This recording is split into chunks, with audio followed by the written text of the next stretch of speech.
You're definitely like a seasoned commercial real estate investor now. Well, now I am. Almost 15 years. And what are the most common commercial, what are the most common mistakes that commercial real estate investors make when they first start out? Oh gosh. Some of them I've read in your book that you've made, but there's probably some that you avoided. But what are the most common ones? Well, let me tell you some of the biggest ones I made. I don't know if they're common or not, but I tell you, it was painful for me. I bought a property, and as most people, actually maybe most people don't know, a commercial asset is priced based on its cash flow. As you know.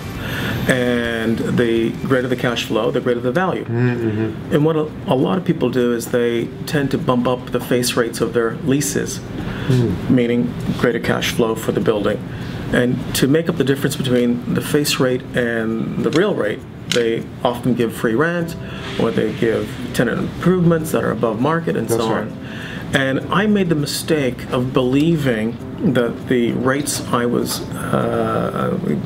going to inherit on the building acquisition were actually market, when in reality they weren't. They were inflated. They were inflated. So I paid a premium price for a building.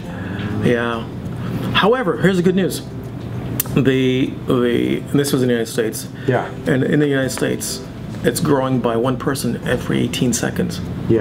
So in very short order, that building is going to be worth more because there are more people moving into the area. So therefore, there'll be more demand. So eventually, I'll get my money back. Definitely. And what are some other really common mistakes that well, you know, you've really got to kick the tires and look under the hood. You've got to make sure that there's no deferred maintenance. A lot of landlords don't tend to invest like we do. You can literally eat off the floors in my properties. My bathrooms are as clean, as beautiful as any hotel. Our hallways are impeccably maintained. I mean, and you walk into our lobbies, you hear music. Our lobbies have live flowers. You know, and this doesn't cost too much more to.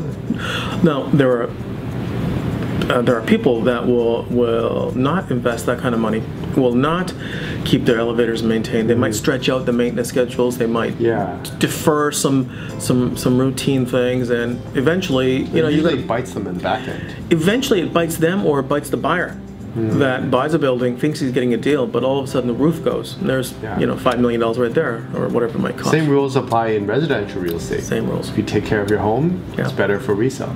If you don't, then Absolutely. Interesting.